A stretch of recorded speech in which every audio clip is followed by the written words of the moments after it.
어떻게 교회 안에 갈등이 일어날 때 그거를 어떻게 해소해야 될까요? 우리가 그런 갈등을 어떻게 해소하는지 오늘 본문을 통해서 같이 한번 봤으면 좋겠습니다. 오늘의 본문은 예수님께서 십자가의 길을 가시겠다고 예루살렘 가실 것을 말씀할 때 제자들이 누가 큰가 얘기하면서부터 18장은 시작이 돼요. 그래서 예수님께서 오히려 어린아이 하나를 세우시고 돌이켜 어린아이와 같이 되지 아니하면 하나님의 나라에 들어갈 수 없다라고 말씀하시면서 작은 자 하나, 소자를 실족시키지 않게 하는 것이 중요하다고 말합니다. 그리고 작은 자 하나라도 잃지 않는 것이 하나님의 뜻이라고 말씀해요. 그리고 한 영혼 한 생명 가장 작은 자라도 귀하게 여기시는 것이 주님의 마음이라고 말씀합니다. 그러면 교회 안에 갈등이 있을 때 죄를 지은 형제에 대해서 우리는 어떻게 해야 될까요? 이 소자, 작은 자 하나도 놓치지 않는 것이 하나님의 마음이고 예수님의 마음이라면 우리는 그런 죄에 대해서 사랑으로 덮어주고 안아줘야 될까요? 오늘의 본문은 그렇지 않다라고 말하고 있어요. 18장 15절은 이렇게 말합니다. 내 형제가 죄를 범하거든 가서 너와 그 사람과만 상대하여 공고하라. 만일 들으면 내가 내 형제를 얻는 것이요. 여러분, 갈등의 원인이 무엇인지 아십니까? 갈등은요, 죄로부터 시작이 되어져요. 죄는요, 사실은 이 갈등이 시작되는 것은 욕심으로부터 시작됩니다. 사람의 욕심, 탐욕으로부터 시작이 돼요. 그런데 그 탐욕은 반드시 죄를 짓게 만들어요. 그리고 죄가 갈등의 원인이 된다는 걸 말씀하고 있습니다. 여기 형제가 죄를 범하거든이라는 말의 원어적인 뜻은요, 그 형제가 내게 죄를 범하였거든 이런 말이에요. 그래서 사실은 이 말씀을 잘 들여다보면은 형제가 나에게 죄를 지었다는 것은 내가 피해자라는 말씀을 하고 있는 거예요. 형제가 가해했고 내가 피해자가 되었을 때 그렇다면 우리는 믿는 자로서 어떻게 대처해야 할까요?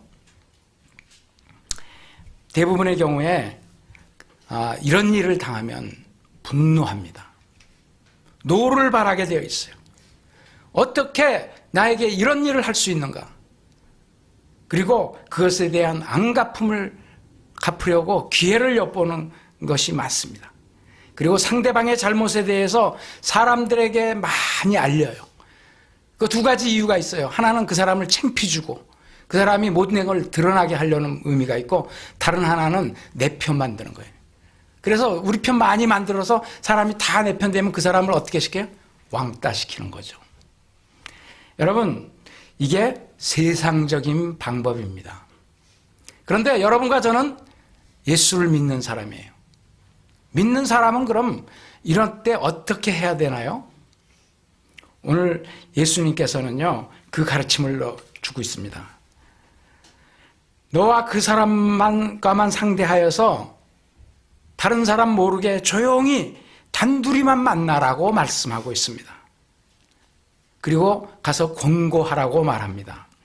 공고하는 것은 상대방의 잘못에 대해서 진실되게 말하고 전하는 것을 말합니다. 이와 같이 하려면요, 상당한 용기가 필요한 것이에요. 많은 사람들이 비난하고 뒤에서 말하기는 하지만 정작 본인과 맞닥뜨려서 분명하고 확실하게 본인의 의사를 전달하는 것은 굉장히 두려워하고 있습니다. 여러 사람들이 통해서 많은 사람들이 편들어주면 내가 그 편에 끼어 있으려고 하는 것이 사람의 마음이죠. 여러분, 이와 같이 하려면 우리가 상당한 믿음을 가지고 깊은 기도를 하고 성령님의 도우심을 구하고 그리고 충분히 기도한 다음에 이와 같은 일들을 해야 될 것으로 압니다. 왜 그러냐면 이것은 그와 같은 공고를 통해서 형제를 얻기 위한 것이에요. 형제를 사랑하기 때문에 하는 것이에요. 그래서 그 형제를 다시 얻고 잘못된 죄로부터 구원해내기, 건져내기 위한 그 방법으로 이와 같은 일을 한다는 것이에요. 여러분, 그 공고를 듣고 형제가 용서를 구한다면 너는 형제를 얻은 것이라고 말합니다. 오히려 더욱 돈독한 사이가 되어질 거예요. 그리고 서로 이해하고 용서하는 관계가 되어질 거예요. 성도들 간에 용서를 빌고 용서를 하는 것은 참으로 아름다운 관계인 줄로 믿습니다. 여러분에게 만일 누군가가 나라에게 해를 끼쳤다면 용기를 가지고 기도하시고 조용히 그 사람을 위해서, 그 사람을 잃어버리지 않기 위해서, 그 사람을 사랑하는 마음으로 그 사람과 단둘이 조용히 만날 수 있어서, 그리고 권면할 수 있는 여러분과 제가 되어줄 수 있기를 바랍니다. 그런데 그렇게 해도 듣지 않는 경우가 있어요. 그걸 들으면 얼마나 아름다운 것인지 몰라요. 근데 듣지 아니하면 18장 16절은 다시 말합니다. 만일 듣지 않거든 한두 사람을 데리고 가서 두세 증인의 입으로 말마다 확증하게 하라. 여기 한두 사람을 데리고 가라고 말합니다. 한두 사람을 데리고 가는 것은 그들로 하여서 그들이 화해를 시키는 역할을 감당하게 하려는 것이에요. 누군가가 갈등이 있고 가해자가 있고 피해자가 있을 때 중간에 같이 가는 사람은 화해자의 역할을 감당해야 돼요. 어떻게 하면 둘 사이를 화해시킬 수 있을까? 어떻게 하면 그 둘 사이가 이전같이 회복될까에 초점이 있는 거예요. 그러므로 그와 같은 사람은 하나님의 말씀으로 무장하고 하나님의 말씀으로 그와 같은 데에서 권면할 수 있는 사람이 되어야 할 것입니다. 여러분, 그러면데 오늘 본문을 보니까요, 이 화해를 하는 그 사람이, 시키는 사람이 또한 증인의 역할까지 같이 감당하게 된다는 것을 말해주고 있습니다. 그가 증인의 역할이 된다는 건 뭘 말하는 걸까요? 신명기 19장 15절은 이렇게 말합니다. 사람의 모든 악에 관하여 또한 모든 죄에 관하여는 한 증인으로만 정할 것이 아니요 두 증인의 입으로나 또는 세 증인의 입으로 그 사건을 확정할 것이며, 만일에 돌아서지 않고 그것에 대하여 받아들이지 않을 때, 그것에 대하여 그 죄나 악에 대하여 처리할 때 그것이 억울하게 처리되지 않게 하기 위해서, 사실이 분명하고 확실하게 하기 위해서, 먼저 확인하기 위해서 두세 명의 증인이 필요하다라고 말하고 있는 것입니다. 그래서 그 말들을 들었을 때는 그 형제를 다시 용서하고 다시 받아들일 수 있지만, 듣지 않을 경우는 그 다음 단계가 있습니다. 그 18장 17절은 말합니다. 만일 그들의 말도 듣지 않거든 교회의 말하고 교회의 말도 듣지 않거든 이방인과 세리와 같이 여기라. 두세 사람의 말도 듣지 않으면 교회의 말하라고 말합니다. 왜 교회의 말해야 합니까? 가해자와 피해자 사이에 일어난 일이고 그 사람들 사이에서 해결돼야 될 문제니까 계속 기다리고 있으면 되는 거 아닌가요? 여러분, 죄를 짓고도 회개하지 아니하면은 그것은 이미 개인 간의 문제가 아니라 결국은 교회의 문제가 되기 때문에 그렇습니다. 여러분, 교회는 죄 용서함을 받은 사람들의 모임이에요. 예수님의 십자가의 보혈로 죄를 깨끗이 씻김 받은 사람들. 교회의 힘은 어디서 나오느냐? 교회의 힘은 거룩함에서 나옵니다. 교회가 거룩함을 유지하고 거룩하기 위하여 힘쓰고 했을 때 교회의 능력이 나타나는 줄로 믿으시기를 바랍니다. 그런데 교회가 그 죄에 계속 물들어가고 죄에 대해서 아무렇지도 않게 생각하는 사람들이 점점 늘어난다면 그 교회는 하나님과의 관계가 막히는 관계가 돼요. 하나님의 능력의 역사가 나타나지 않습니다. 사랑하는 성도 여러분들, 그래서 죄에 대하여 회개하지 않으면 교회에 보고하라고 말하고 있습니다. 그러면 교회 공동체는 교회의 거룩을 유지하기 위해서라도 그 사람에 대하여 잘못된 것에 대하여 말해야 된다고 말하고 있어요. 교회가 거룩을 유지하기 위하여 죄에 대하여 분명하고 확실한 모습을 가지고 있어야 하는 것입니다. 그래서 정말 그 사람들 사랑하기 때문에 덮어주고 안아주고 해야 될 것 같은데 교회는 오히려 그와 같은 자들에 대해서요, 죄에 대해서는 분명하고 확실하게 지적하고 말하라고 하는 것이에요. 그리고 교회의 말도 듣지 않으면 그들을 이방인과 세리와 같이 여기라고 말합니다. 무슨 말이냐면 공동체에서 단절시키라는 말이에요. 즉 출교한다는 말을 말씀하고 있습니다. 여러분, 교회가 앞에서도 말씀드렸지만 사랑으로 대해야 되고 작은 자들을 돌봐야 되고 한 영혼 한 생명을 귀하게 여기는데 어떻게 이런 일을 할 수 있습니까? 라고 질문이 들 수 있습니다. 여러분, 그런데 교회는 거룩을 유지해야 된다고 말씀드렸어요. 죄를 가지고 그대로 용납하고 있을 때 당사자뿐만 아니라 교회 공동체가 모두 무너지게 된다는 거예요. 그래서 죄에 대해서 굉장히 깨어있는 공동체가 되어져야 돼요. 죄에는 전면성이 있기 때문에 그렇습니다. 고린도전서 5장 11절에서 13절은 이렇게 말합니다. 이제 내가 너에게 쓴 것은 만일 어떤 형제라 일컫는 자가 음행하거나 탐욕을 부리거나 우상 숭배를 하거나 모욕하거나 술 취하거나 속여 빼앗거든 사귀지도 말고 그런 자와는 함께 먹지도 말라 함이라. 밖에 있는 사람들을 판단하는 것이야 내게 무슨 상관이 있으리요마는 교회 안에 있는 사람들이야 너희가 판단하지 아니하랴. 밖에 있는 사람들은 하나님의 심판하시려니와 이 악한 사람은 너희 중에서 내쫓으라. 단호하게 말하고 있습니다. 사랑하는 성도 여러분들, 이와 같이 단호하게 내어쫓는 이유가 무엇입니까? 첫 번째는 교회의 거룩함을 유지하기 위함이지만 더 중요한 것이 하나 있는데 그 본인을 위해서도 그렇게 해야 된다는 거예요. 본인이 그것을 통하여서 징벌을 받고 징계를 받는 것, 그걸 통하여서 돌이키고 회개하라고 말씀하는 거예요.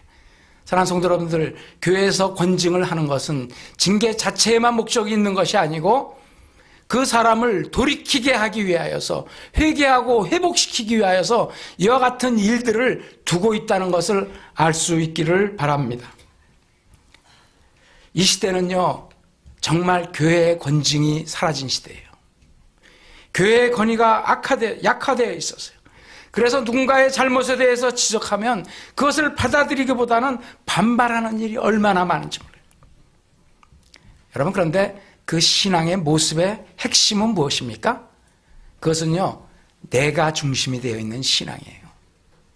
내 마음에 맞는 대로, 내가 원하는 대로, 내 입맛에 맞게 신앙생활 하기를 원하는 것이죠. 정말 여러분과 제가 예수 그리스도가 주님이라면, 주님이 몸 대신 교회에서 행해지는 그 징계에 대해서 들을 수 있어야 한다고 말씀하는 거예요. 많은 사람들이 조금 징계 같은 것이 들어갈 것 같으면 당장 나오는 소리가 뭐예요? 아니, 교회가 여기밖에 없나? 얼마든지 다른 교회로 찾아서 옮긴다는 거예요. 그러나 사랑하는 성도 여러분들, 교회는 모든 교회가 하나인 줄로 알 수 있기를 바랍니다. 모든 교회가 예수 그리스도가 머리시고 한 몸이에요. 한 몸, 한 교회예요.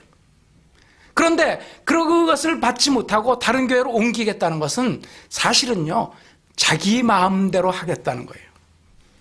주님의 그 몸된 교회에 대해 순종하지 못하는 것은 예수님께 순종하지 않겠다는 것과 같다는 것을 말해주고 있습니다. 그래서 이 시대에 정말 그런 징계를 받으면서 끝까지 그 징계를 받고 돌이키는 사람이 오히려 좋은 신앙이라고 말할 수 있을 거예요. 오히려 그 같은 사람이 좋은 열매를 맺게 되어진다라고 말씀하고 있습니다. 사랑하는 성도 여러분들, 주님이 주시는 징계를 가볍게 여기지 않으시는 여러분과 제가 되어줄 수 있기를 바랍니다. 여러분, 이와 같은 징계를 할 때 우리는 그것이 교회에 부여되어진 권세라는 것을 아셔야 합니다. 18장 18절은 이렇게 말합니다. 진실로 너희에게 이르노니 무엇이든지 너희가 땅에서 매면 하늘에서도 매일 것이요 무엇이든지 땅에서 풀면 하늘에서도 풀리리라. 여러분, 교회에 이와 같은 권세가 있다는 것을 말씀합니다. 땅에서 맺는데 하늘에서도 매인대요. 땅에서 풀면 하늘에서도 풀린다고 말씀합니다. 우리는 교회에서 하는 징계에 대해서 우습게 여기고 아무렇지도 않게 여기지만 교회에서 하는 징계가 묶어놓으면 묶인 대로 있을 것이고 풀어주면 풀려질 것이라고 말씀하고 있어요. 여러분, 땅과 하늘을 연결하는 것이 교회를 통해서 하고 있는 걸 보여지고 있는 것입니다. 교회는 예수 그리스도의 몸이에요. 예수님이 머리가 되신다고 했어요. 사랑하는 성도 여러분들, 그러면 이와 같은 특권을 어떻게 사용해야 할까요? 그래서 교회는 이 특권을 자랑하고 사람들 정죄하고 교회 권위 높이는데 사용하라는 것이 아니라는 거예요. 그럼 어떤 곳에 사용해야 됩니까? 교회는요, 이와 같은 특권을 가지고 악한 것, 죄에 대하여 사탄의 세력에 대하여서 묶는 능력이 있어야 된다고 말합니다. 사랑하는 성도 여러분들, 교회는요, 이 땅의 악한 것을, 죄와 악을 묶어줄 수 있는 그런 능력이 있어야 돼요. 묶어내볼 수 있어야 돼요. 또 한 가지 반면에 죄와 악에 묶인 것을 풀어주는, 그래서 풀어서 자유하게 하는 그런 능력이 있는 것이 교회라는 것을 말하고 있습니다. 그래서 이것이 교회의 할 일이라는 것이에요. 그런 권능을 가지고 있는 교회는 마땅히 세상 가운데 악한 것들을 묶어내야 되고 세상의 악한 것에 묶여서 힘들고 어려워하는 사람들을 풀어주는 역사가 일어나야 한다는 것입니다. 여러분, 우리 교회 공동체에는 영적인 전쟁이 항상 있다는 것을 기억하십시오. 사탄의 공격이 항상 있습니다. 사람들을 그 악한 생각으로 들어가게 해요. 그래서 사탄이 하는 방식이 뭐예요? 마음의 생각에 악한 생각들을 자꾸 집어넣기 시작하면 그 악한 생각을 계속 하다 보면 그 악한 생각이 마음에 자리 잡아요. 여러분, 마음에 자리 잡으면 견고한 진 같은 것을 형성하는 거예요. 그리고 그 진을 가지고 하게 되면 이제 입에서 나오는 것이 불평과 불만입니다. 그리고 그와 같은 것에 대한 결과는 무엇입니까? 분열시키는 것이에요. 이간시키는 것이고 수군거림이고 미움과 시기와 질투가 나오는 거예요. 이와 같은 것이 사탄이 하는 일입니다. 그런데 교회에는 능력이 있으므로 이와 같은 것에 대하여서 묶을 수 있는 능력을 교회에 주신 줄로 믿을 수 있기를 바랍니다. 그리고 이 일을 행해야 돼요, 교회가. 또 이와 같은 것을 묶는 것에 대해서 하나님이 주신 권세인 줄 알고 그 일을 행해야 된다고 말합니다. 고린도전서 5장 1절에서 6절은 이렇게 말합니다. 너희 중에 심지어 음행이 있다함을 들으니 이런 음행은 이방인 중에라도 없는 것이라 누가 그 아비의 아내를 취하였다 하는도다.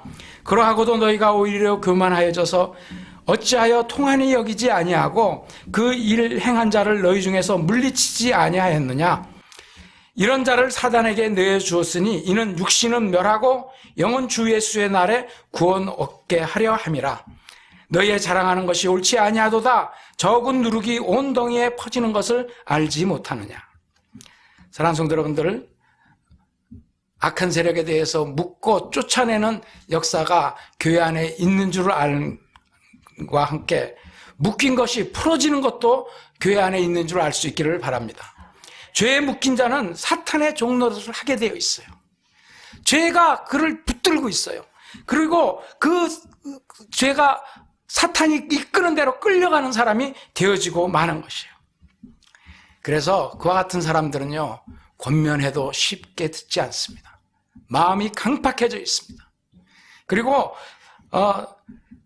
그 내면을 살펴보면은요, 그에게 원통함이 있어요. 그 원통함을 풀지 못하는 거예요. 왜 그럴까요? 스스로 볼 때 억울하고 분한 일을 당해서, 그리고 마음에 상처가 있는데 그 상처는 항상 그게 치유되지 않으면 똑같은 비슷한 일이 일어나면요, 그 상처가 탁탁 반응을 하는 거예요. 여러분, 우리 중에 어떤 분들은 똑같은 데서 자주자주 넘어져요. 마음에 상처가 치유되지 않았어요. 묶여져 있는 거예요. 마음을 열지 못해요. 그래서 그와 같은 일에 대해서는 항상 묶임이 있어서 그런 일만 생기면 그냥 자기도 모르게 자기의 그 생각과 관계없이 화를 내고 분노하고 이상한 행동을 바라는 걸 볼 수가 있습니다. 여러분, 우리의 마음들이 풀어져야 하나님의 은혜가 우리에게 들어오는 줄로 믿을 수 있기를 바랍니다. 아무리 은혜가 장맛비처럼 쏟아져도요, 항아리가 거꾸로 놓여 뒤집어져 있으면 물 한 방울도 안 들어가요. 여러분, 그 뚜껑이 열려져 있을 때, 거기가 올바르게 서 있을 때 하나님의 은혜가 들어가고 그때 하나님의 역사가 시작되는 줄로 믿을 수 있기를 바랍니다. 그래서 이와 같이 묶인 것을 풀어주는 역사, 그것을 교회가 해야 된다는 것입니다. 여러분, 그런데 그러면 이 교회에게 준 이 특권을 어떻게 해야 묶인 것이 풀어지고 사탄의 것을 묶어낼 수가 있을까요?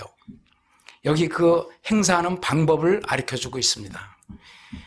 18장 19절입니다. 진실로 다시 너희에게 이르노니 너희 중에 두 사람이 땅에서 합심하여 무엇이든지 구하면 하늘에 계신 내 아버지께서 그들을 위하여 이루게 하시리라. 사랑하는 성도 여러분들, 이 놀라운 특권을 교회에 주셨는데 이 특권을 행사하는 방법은 바로 중보 기도라고 말하고 있어요. 중보 기도는 무엇입니까? 나만 위해서 기도하는 것이 아니고 남을 위하여 기도하는 것을 말하고 있어요. 다른 사람을 위하여 기도하는 그 기도, 그것이 합심하여 기도할 때 능력의 역사가 나타난다고 지금 말씀하고 있습니다. 여러분, 우리가 마음을 합해서 합심하는 것이 핵심입니다. 같은 마음으로 간구할 때 두 사람만 같이 해도 놀라운 역사가 일어날 것이라고 예수님께서 지금 말씀하고 계시는 거예요. 믿으십니까? 사랑하는 성도 여러분들, 마음을 모아서 정말 같이 마음을 합해서 함께 기도하면 하늘에 계신 우리 아버지께서 들으시고 그것에 대해서 응답하신다고 말씀하는 거예요. 우리는 숫자가 좀 많아야 될 줄 알아요. 두 사람이 뭘 어떻게 할까? 그런데요, 두 사람이 정말 마음을 모아서 기도하기 시작하면 오늘 본문 말씀을 보니까 놀라운 일이에요. 하늘에 계신 내 아버지께서 그들을 위하여 이루게 하시리라. 예수님이 확증하시고 약속해 주신 말씀인 줄로 믿을 수 있기를 바랍니다. 교회의 성도들은요, 기도하는 특권을 가진 사람들이에요. 여러분과 저는 예수 그리스도의 이름을 사용하는 특권을 가진 사람인 줄로 믿을 수 있기를 바랍니다. 그런데 그 성도들이 마음을 모아서 한 마음으로 두 사람만 같이 마음을 모아도요, 놀라운 역사가 반드시 일어날 것이라는 거예요. 저희는요, 우리 교회 중보기도팀이 예배를 위해서 기도합니다.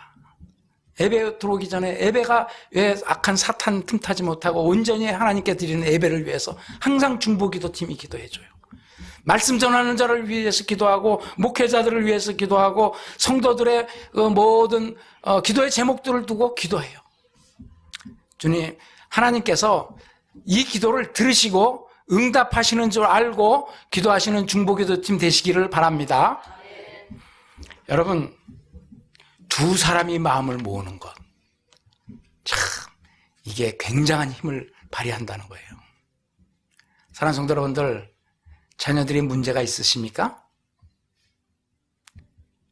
부부가 마음을 모아서 하나님께 기도할 수 있기를 바랍니다. 가족에 문제가 있으세요?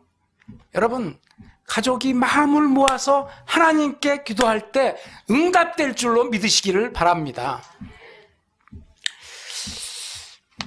제가 저희 좀 가까운 저희 집사람 언니가 애들이 없었어요. 결혼 10년 동안 애들을 못 낳았어요.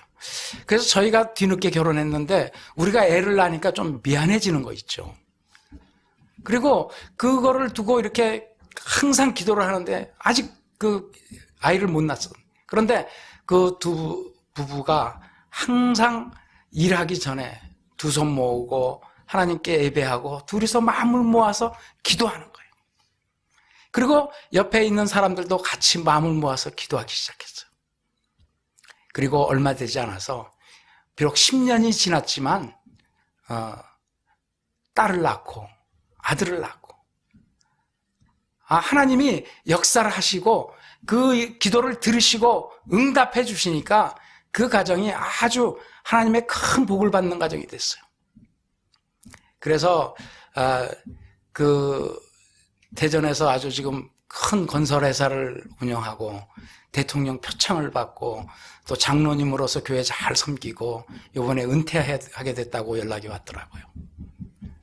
사랑하는 성도 여러분들, 부부가 마음을 모아서 기도하면 그 집안이 복받는 집안이 될 줄로 믿으시기를 바랍니다.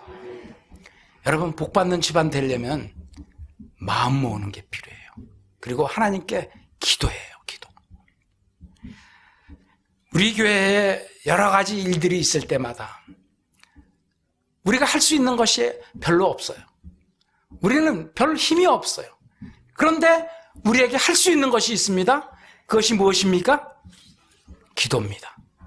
우리는 기도했습니다. 그리고 그 기도에 대해서 하나님이 신실하게 응답해 주신 것을 여러분과 제가 이미 경험한 줄로 믿습니다. 하나님은 마음을 모으고 진실하게 하나님께 구하고 기도할 때 하나님은 들으시고 응답하시는 분이세요. 20절이 이렇게 말합니다. 두세 사람이 내 이름으로 모인 곳에는 나도 그들 중에 있느니라. 우리는 사람이 모이면 좀 많이 모여야 힘을 좀 얻을 것 같이 생각해요. 숫자가 좀 돼야 힘이 좀 나죠. 이렇게 생각해요.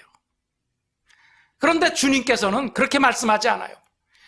두세 사람이라도 예수 그리스도의 이름으로, 분명히 예수님의 이름으로 모이기만 하면 예수님께서 그들 가운데 계시겠다고 말씀하시는 거예요. 여러분, 예수님이 계시면 하나님의 능력의 역사가 나타날 줄로 믿으시기를 바랍니다. 성령의 역사가 나타날 줄로 믿으시기를 바랍니다. 아무리 많이 모여 있어도 예수님이 안 계시면 그게 무슨 소용이 있어요. 시끄러운 소리내는 집단에 불과한 거예요. 사랑하는 성도 여러분들, 우리의 마음을 다 쏟아서 진실로 예수님께 우리의 마음을 드리고 주님께 구하는 그 진실한 마음으로 두세 사람이 같이 모여서 기도하면 예수님이 우리 가운데 행하시고 역사하실 줄을 믿는 믿음이 여러분과 저의 믿음이 될 수 있기를 바랍니다. 사랑하는 성도 여러분들, 여러분과 저에게 이같이 놀라운 특권이 있다고, 그런 권능이 있다고 오늘 말씀해 주고 계십니다. 여러분, 나 한 사람이 그래서 중요한 거예요. 그렇다면 이제 이 같은 특권을 가진 것을 여러분 어떻게 하실 거예요? 여러분, 그 특권을 교회를 위하여, 가정을 위하여, 이민사회를 위하여, 조국을 위하여, 이 땅 미국을 위하여 중보하며 기도하는 사람이 되어야 하지 않겠습니까? 사랑하는 성도 여러분들, 중보하며 기도하는 성도님이 될 수 있기를 축복합니다. 그래서 하나님이 이렇게 응답해 주셨다라고 간증하는 여러분과 제가 되어줄 수 있기를 축복합니다.